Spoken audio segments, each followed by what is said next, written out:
Welcome to Facts TV News, where everything is true. Two more teachers die. Classes suspended at one school. Vice Principal of Excelsior Primary and Infant School Shirley Pinnock is one of two teachers who died over the weekend. As a result of her death, the school has since sent out a memo advising students not to turn up for school on Monday as the teachers mourn, reporter sources have confirmed.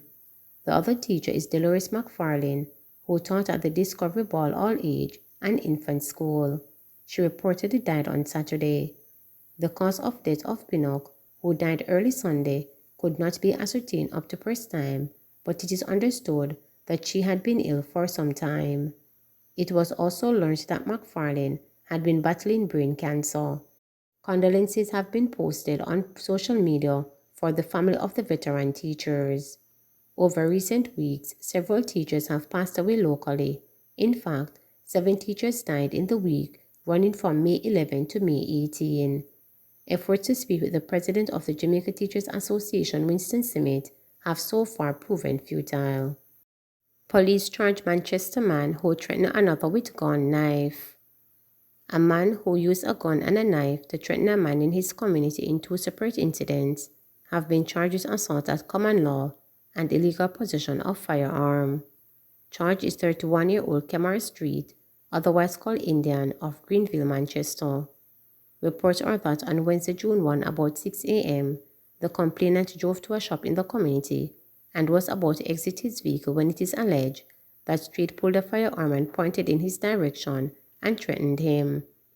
The complainant then went home and was standing at his gate when Street approached him once more with a knife.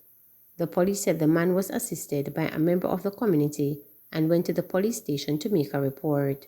Street was arrested and charged on June 1. Minor earthquake felt in some parts of Jamaica. A minor earthquake was felt in at least 2 parishes early Sunday. According to the University of the West Indies Earthquake Unit, the tremor had a magnitude of 3.3 and was felt in Santa Cruz, St. Elizabeth, and Ebony Park, Clarendon. Well-known Treasure Beach transport operator Darren James says he was fast asleep at his home in the South Coast Tourist Haven early in the morning when he was jerked awake by a quake which was very hard but didn't last long. Vroom, the thing just jumped me right out of my sleep. Didn't last no time, just a couple of seconds, James told reporters. He left his bed and went outside to find talk of the tremor, which shook at shortly after 5:30 on every tongue, James said. The earthquake, which was recorded at 5:40 a.m., was located 26 kilometers offshore Treasure Beach, St. Elizabeth, and had a focal depth of 16.3 kilometers. Further west in Black River, one resident reported feeling a slight vibration, while another stayed fast asleep. A resident in Mountainside said he was standing in front of his fridge when the thing started shaking. He thought at first it was a heavy truck passing his house, but then he realized there was no truck. He claimed the shaking lasted about 5 seconds. In Santa Cruz, the tremor was very mild and appeared to at least no more than a second. In Alligator Pan, well-known restaurer Everett Kristen knew nothing about the tremor when reporters checked. I was fast asleep, I felt nothing and haven't heard anybody say anything about it, he said. But in high-altitude Mandeville, one early riser said she felt the tremor. It was very faint, but the chair in which I was sitting gently shook, she said. Stop hurting Jamaica's image, Bartlett appeals to criminals. In the wake of the recent United States travel advisory to its citizens to reconsider visiting some areas of Jamaica due to crime, Tourism Minister Edmund Bartlett has issued an impassioned plea to criminals to refrain from activities which are tarnishing the image of the destination. He noted that even as less than 1% of all crimes are committed against visitors, we will strive to improve and to get it down to 0. We continue to urge the minority, who continue to be violators of our law and crime producers, to desist, as even when their actions may be in the minority, it can be reflected to the destination, Bartlett, who is also Member of Parliament for St. James East Central, told reporters. We maintain that visitors to Jamaica have enjoyed safe, secure, and seamless experiences.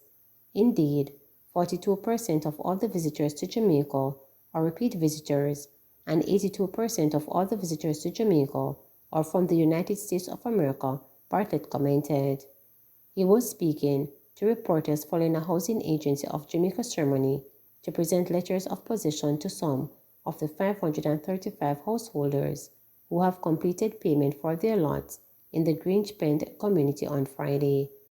Finishing touches are now being applied to the nearly $1 billion resort squatter settlement upgrade project underway in the community, which, among other things, has transformed stone and dirt road to asphalt thoroughfares. Bartlett, who suggested that a beautiful community was being created in Grange Bend, noted, however, that a community is not about houses, water, roads, and light, but it is about people and the quality of life of the people, behavior and adherence to the law and order. And Grange Bend must build a tradition of being a law-abiding community where safety and security is a feature of the daily experience, Bartlett charged. He expressed disappointment over recent reports of a spike in unlawful activities in the community. I want to start to walk up and talk in Grange Bend and feel good and feel safe that nothing is going to happen. But it don't feel so right now. And the $1 billion we're spending, that I drive myself to nuts almost to make sure we get to do this development, is to move you from the state of insecurity to security, Bartlett declared. I want to speak to all my little young men them, and the old man them, and the old lady them, who turn a blind eye and don't talk the truth. The place going to mash up if you don't take charge of it, and take charge of everything that happens here. Young people, it belongs to you. Don't let us destroy it. The future is yours. All that we're doing here today is about you. You are the ones who are going to inherit this place. Make sure that it's preserved. He underscored that in under 2 years, along this corridor, from Iberia's Star border right back to Xavier, between this space nearly 4,000 new homes are going to come. Meanwhile, he also announced that the second phase of the Squatter Settlements Upgrade Project, the construction of a sewer of at least $500 million, will get underway soon. The Squatter Settlements Upgrade Project is being financed by the Tourism Enhancement Fund. It is my view that if tourism is to mean anything, it must impact the communities around it and its plant and its machineries and its experiences, Bartlett told the residents. One COVID death, 368 new cases, 33% positivity rate recorded. Jamaica recorded 368 new COVID-19 cases over a 24-hour period up to Saturday afternoon. One COVID-19 death that occurred in September 2021 was also recorded on Saturday, bringing the overall coronavirus death toll in Jamaica to 3,074. A 45-year-old man from Kingston and St. Andrew is the latest recorded COVID fatality nationally. The separate death of a COVID-19 patient is under investigation by health officials. There were 151 recoveries on the day, bringing that tally to 87,738. The newly confirmed COVID-19 cases brought the total number on record for the island to 138,742. Notably, the island recorded a 33% positivity rate based on the samples that were tested on Saturday. Of the newly confirmed cases, 226 are females and 142 are males, with ages ranging from 44 days to 91 years. The case count was made up in Kingston and St. Andrew 114, St. Catherine 80, St. James 69, St. Mary 22, St. Elizabeth 15, Westmoreland 13, Manchester 11, Clarendon 10, St. Thomas 9, Trelawney 9, Portland 7, St. Anne 5, and Hanover 4. There are 34 moderately ill patients, 5 severely ill patients, and 3 critically ill patients among 3,023 active cases now under observation in Jamaica. There are 114 COVID-19 patients now hospitalized locally. Owners-operators of tourism entities reminded to get licensed. The Tourism Development Company Limited, TPDCO, is reminding owners and operators of tourism entities that it is illegal to operate without being licensed by the Jamaica Tourist Board, JTB. Speaking with reporters, License Processing Administration Manager at TPD, Shirley Lewis, said that several tourism entities are operating in contravention of the law, which is a breach of the JTB Act 1955. You can be prosecuted. The police will serve you a summons if you are found in breach of the law. You will go to court and you could be found guilty and you will pay the requisite fine, she said.